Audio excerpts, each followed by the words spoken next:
Hey guys, Kakarot197 again. This time with a review of the Master Grade Dom from the original Gundam series, brought to you by my favorite online hobby store, Hobbylink Japan. Links to buy your own hovercraft of doom down below. And even though this is a model kit that was released all the way back in 1999, you might actually be surprised how much you're gonna want this kit by the end of this review. In terms of looks, there's really nothing to complain about. It looks like the Dom should, and all of the seam lines, or most of them, are nicely hidden. Color accuracy is equally nice, with the only issue being something that quote-unquote plagued all of the early master grades. The clear plastic that should be colored, like the mono eye and the scattering beam gun on the chest, are just clear plastic instead. For the former, we do get a sticker, but the latter you'll have to paint yourself. The upside then is that you are free to paint it in whatever color you want, including clear colors, which is a freedom you wouldn't have had if it was a colored clear piece instead. So you win some and you lose some. As for the rest of the stickers then, we get a small sheet of rub transfer marking stickers and normal peel off marking stickers too. Although you might not want to use the pilot name stickers because they managed to completely screw them up. The black Trisars are now Guya or Gaia, Mush, and Ortega. I feel like they were trying to overcompensate for the usual transliteration mistakes and somehow managed to fuck it up even harder. Putting that aside though, the 1999 Dom holds up surprisingly well from a visual point of view, even today.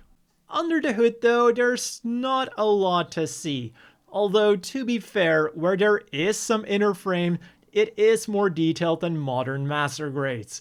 Again, you win some, you lose some. But now let's put its armor back on and have a look at the reason that I wanted this kit to begin with. All of the accessories that it comes with. And we're starting off small with the weapon that's mounted on his back, the Heatsaber. And there's nothing really too much to say about it. It's color accurate, and it fits well into those nicely articulated hands. It might not make use of the holes in them, but that doesn't seem to be a problem at all. And despite the Dom's bulk, you can actually make some pretty cool poses with it. Then onto his signature weapon, the 360mm bazooka, often known as that one bazooka the Dom uses or the giant bazooka. Because let's face it, this is a pretty big thing. It even looks big when it's being held by the Dom. First up, we have this movable carrying handle, which is actually what the manual calls it. Just imagine the Dom dragging this thing behind him with that carrying handle. Then we have a movable extra handle for holding it with both hands. And even though you might think that the Dom can do it with that pretty chunky chest, he can actually pull it off. The parts then that don't move are the main sensor and the main handle, and now you might think that that would make posing a bit difficult, but they did try to somewhat circumvent that by having this quite small peg on there to mount it onto the hands. And now you might be wondering why they're trying to get you to put a round peg into a rectangular hole in the hands, but that is so that you can rotate it around to help it with the posing.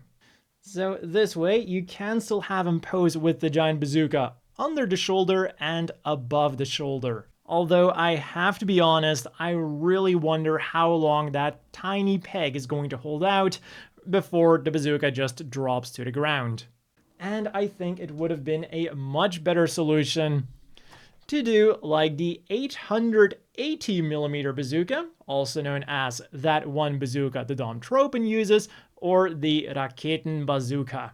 Because rather than a tiny round peg, it now has a bigger rectangular peg, and the handle does move. What you can also do is remove the cartridge, although we do not get any spare ones, unfortunately. And you can also remove that blast shield in the front. It does reveal a tiny hole then, but it's still a cool feature to have. Onto the smaller weapons then, we have the 90mm machine gun. Very simple construction, basically like all of the other weapons, just two halves basically slapped together, seam line running right through the middle of it, unlike the main model, but it still has a cool gimmick. We again have a removable cartridge, and this time we do get spare ones, although they are not usable. And unlike the bazookas, there's no peg to hold on to it, but looking at how small this thing is, the Dom really has no issues holding on to this whatsoever. And then something you might have noticed is that there is a small peg hiding there, and once you fold it out, and then remove one of those side covers, you can attach it to the side of the Dom. We can then do the same on the other side, bring in one of our 2-3 packs of spare magazines, and then also hook them up to those sides. And of course, just in case you're wondering, both sides have the same peg connector. So you can mount a machine gun on the right side, and you can also have magazines on both sides. And one thing I might do with this thing is drill some holes in the front, so I can also mount those magazines there, just as you could do with the Dom Tropen. And then if you still don't have enough firepower for your Dom, we also get two Stormfasts, which you can, of course, mount on the sides as well. And a really cool feature is you can very easily, as you just saw, remove the stick on the end and then replace it with one of the two included fins. So you can make it look like it just got fired. And that is the main reason why I'm considering drilling holes in the front for the magazines, because I really like the way the Dom looks with those two Stormfausts on the side. And then the final accessories that we're getting are a small in-scale figure of Ortega, or as the sticker sheet called him, Ortega. And this really shows you how far we've come with minifigure technology. If you told me this was Doom Guy, I probably would have believed you. The detail then on this bigger figure is significantly better. So then, with all of those accessories out of the way, let's have a look at the articulation of this thing. The head is on a simple peg joint, so it rotates around a little bit and also goes up and down a bit. Then to move the mono eye, you simply remove the whole scalp, and then it's on a ball joint and also on a hinge joint. So it goes all the way to the sides and also all the way up and down. And the most important thing is that the scalp is really easy to remove and put back on again, but at the same time, when you're just moving it around, it doesn't really come off that easily either. So they really nailed that back in 1999. Then the shoulders are on a ball joint, so they will go around a little bit. Of course, rotate around all the way, go up nicely like that. Then the arms will rotate around all the way below the shoulder, bend at the elbow on two joints. Not too bad, not too great. Then the wrist will go up and down nicely, which is really good for a 99 model. And then the hands are, as always, on ball joints, will wiggle around, turn around, and do everything a ball joint does. And then every single finger is on its own individual ball joint, in addition to one knuckle also having articulation. Then in the waist, we get a whopping 2 joints for some really good forwards and backwards movement, in addition to side and rotation a little bit.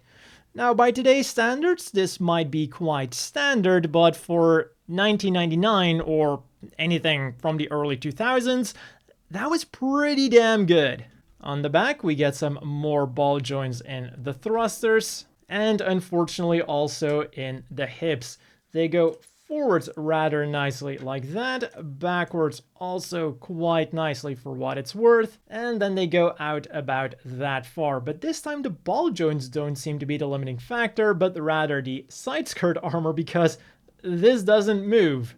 Then they'll rotate around a little bit, bend at the knee on 2 joints for, not too bad articulation considering what the DOM is, and we also get a cool armor separation gimmick.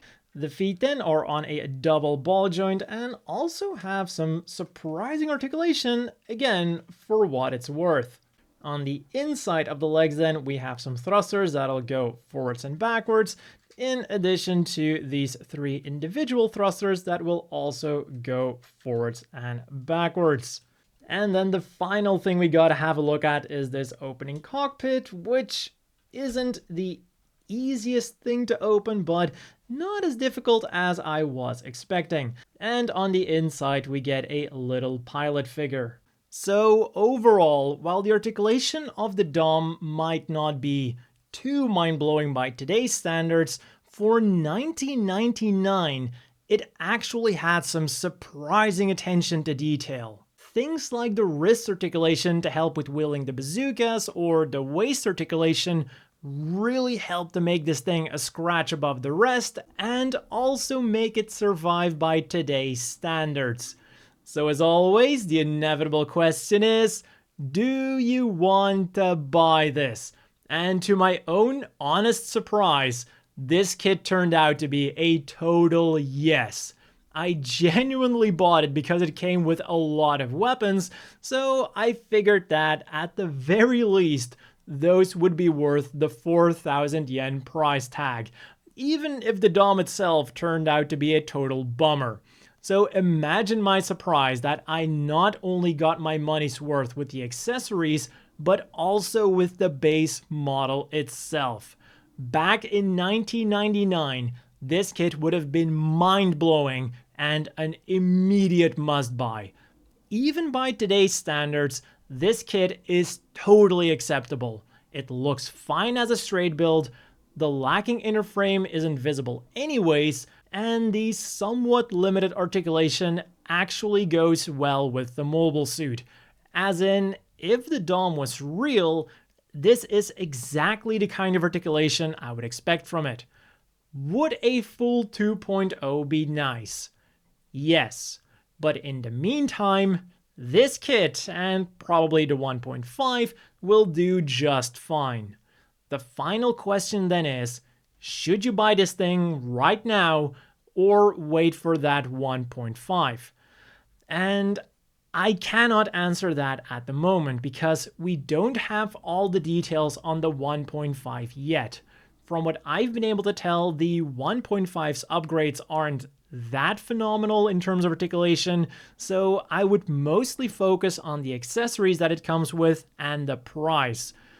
If the 1.5 only comes with the giant bazooka and the Heatsaber, which are so far the only weapons we've seen it with, I would still highly consider this version. On to some size comparisons then. First up, here it is next to some of its brethren, the goof that it managed to beat out on the ground, and the Zaku 2 High Mobility Type R2 Johnny Raiden version that its space-worthy version managed to beat out in space. Next up is some target practice, the Vanilla 1.0 Gym, and the ground version of the Gym Command, although the latter could potentially put up some surprising resistance because it was developed from the Cold District type, a machine designed with the deadly DOM in mind.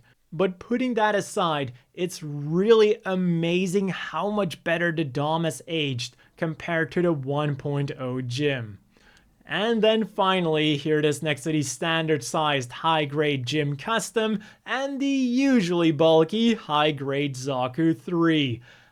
I really need an RE100 or Master Grade Zaku 3 to make this comparison work better.